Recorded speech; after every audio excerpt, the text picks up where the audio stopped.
Lo interesante de analizar una burbuja financiera moderna es que tampoco salen los libros de economía, porque siguen anclados en visiones clásicas y neoclásicas o neoliberales de la materia. Ni el propio Marx tiene respuesta a esta situación porque era inimaginable en su tiempo. Lo que vivimos ahora ya no es un simple sistema capitalista, sino un sistema capitalista ampliado, digámoslo así, donde el sector financiero ha tomado un auge inimaginable en otros tiempos. Si pensamos que el dinero era una mercancía de intercambio y una forma primitiva de atesorar, hoy en día el propio sistema financiero es un sector supuestamente productivo en sí mismo. Si pensamos que el dinero sirve para dinamizar una economía y para servir como intercambio entre los diferentes agentes económicos, hoy la realidad nos demuestra que el sistema financiero es un sector en sí mismo, un sector que genera enormes beneficios simplemente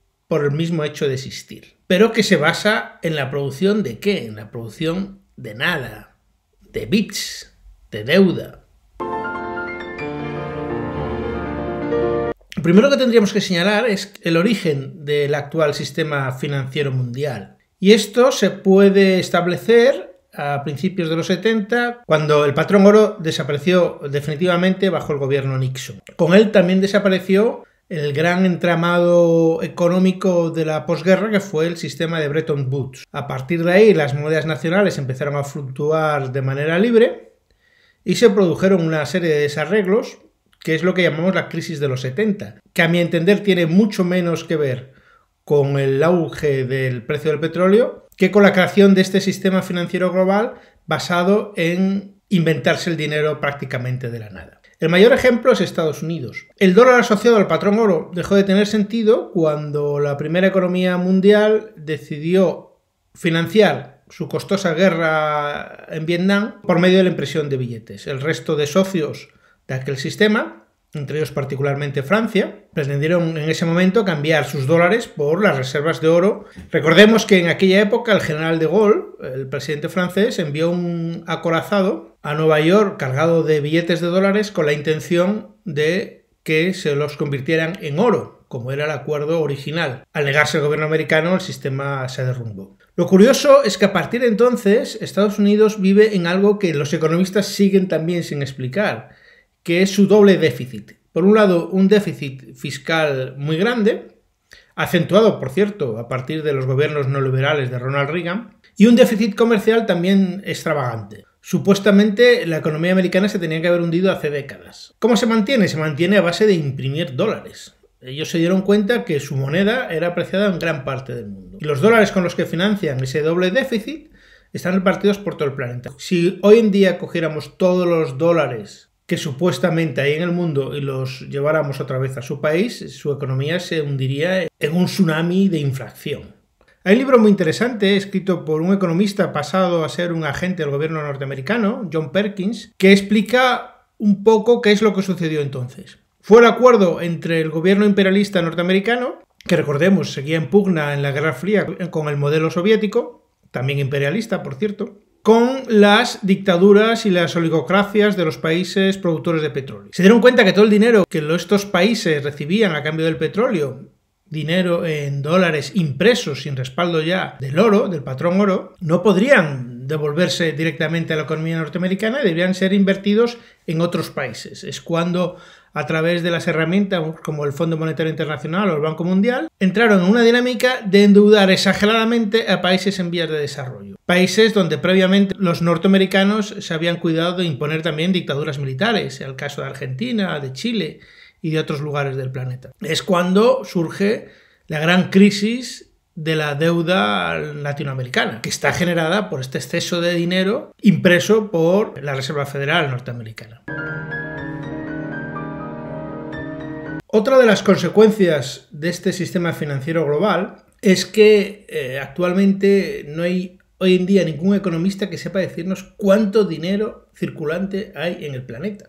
Algunos estudios hablan entre 8 y 10 veces el Producto Interior Bruto del planeta. Pero esto en sí es algo que tampoco encaja en la economía clásica tal como la conocemos y que ningún economista se entretiene en explicarnos. Porque si hemos entendido el funcionamiento del dinero como una mercancía de intercambio entre otros bienes, hay que explicar que la cantidad de dinero que se necesita en un sistema es muy inferior a la cantidad de bienes producidos en ese sistema. ¿Por qué? Porque el dinero circula, porque el granjero que vende una gallina por una moneda, con esa misma moneda compra un saco de trigo y el agricultor con esa misma moneda se compra una herramienta. La misma moneda sirve para 3 transacciones, es lo que se llama la circulación del dinero, que es también un signo de actividad económica. Si el dinero se atesora, la economía sufre porque no hay intercambios comerciales. Lo curioso es que mucha parte de este dinero creado de manera artificial, de deuda en realidad, con la complicidad de nuestros políticos y dirigentes, se ha llevado a paraísos fiscales o a estados donde existe lo que se llama el secreto bancario. O sea, está almacenado digitalmente en bancos que no invierten en la economía real. Y casi es mejor que sea así, porque, insisto, si todo ese dinero fluyera actualmente a la economía,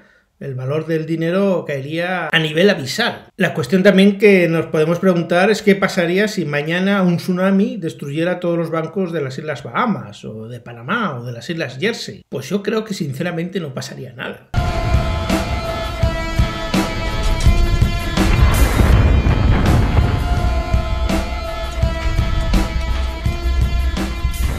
Me has conocido en un momento extraño de mi vida. Muchos ricos perderían sus fortunas, pero la economía real seguiría funcionando. El tercer aspecto que los economistas no tratan es que esta hiperinflación provocada por burbujas financieras hace que la productividad deje de ser importante en ese sector. Es lo que sucede en el sector de la vivienda residencial. Si entendemos que la productividad es el motor de la economía y es la herramienta por la que nos permite conseguir más y mejores bienes a menor coste, vemos que en la vivienda esto no sucede. La vivienda continuamente sube y sube y sube. Esto curiosamente no es así. A principios del siglo XX muchos arquitectos se hacían famosos ofreciendo viviendas baratas. Querían aprovechar las ventajas tecnológicas de la industria de la construcción para ofrecer al consumidor viviendas cada vez mejores y más baratas. Esto no sucede aquí. ¿Por qué? Porque el precio absolutamente fuera de mercado del sector inmobiliario, producido por una gran cantidad de deuda a disposición de los demandantes, hace que la productividad no tenga ningún sentido. Los constructores lo que quieren es ganar más dinero. Ya se lo embolsan ellos, pero no lo aplican al precio final. El otro punto a señalar es que el sistema financiero se convierte, como denuncian muchos pensadores, no precisamente economistas, en un extractor de renta.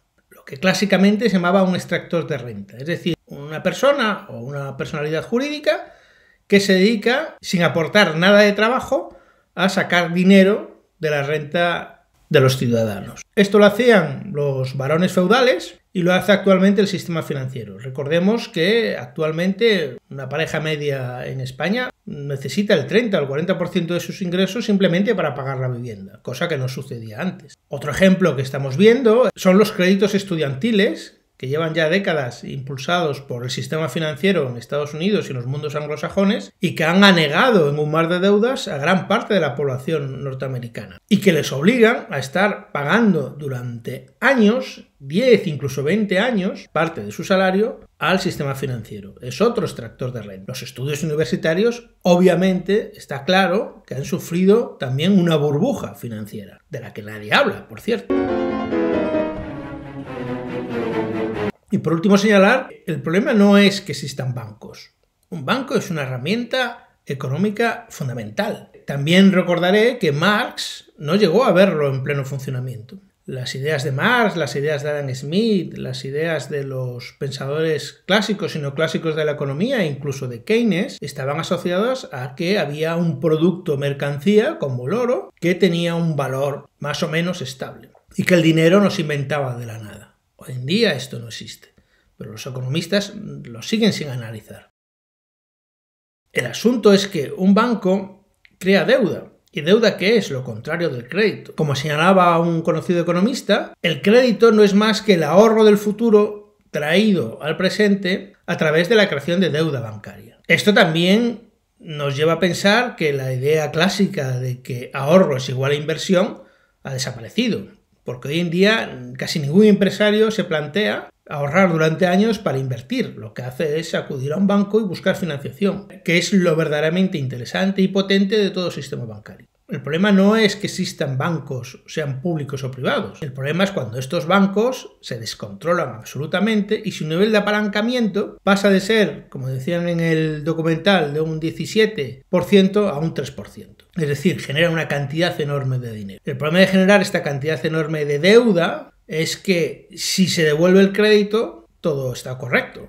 Pero si no devuelve el crédito, se produce un crash económico sistémico. Y ante este crash todavía no hay una solución económica real. En 2008 en Europa se intentó una cosa que no ha funcionado y que condenó a la pobreza a grandes capas de la sociedad. En Estados Unidos intentaron otra cosa totalmente diferente, que es simplemente imprimir muchísimo más dinero y dárselo a los bancos que estaban arruinados, y no les ha salido tan mal, curiosamente, porque al final los bancos americanos han devuelto gran parte del dinero que recibieron y el déficit americano no se ha inflado como se ha inflado en los países europeos. Es decir, lo que quiero señalar es que la función actual del dinero y del sistema financiero es clave, pero el marco mental en el que se mueven los economistas actuales no lo contempla.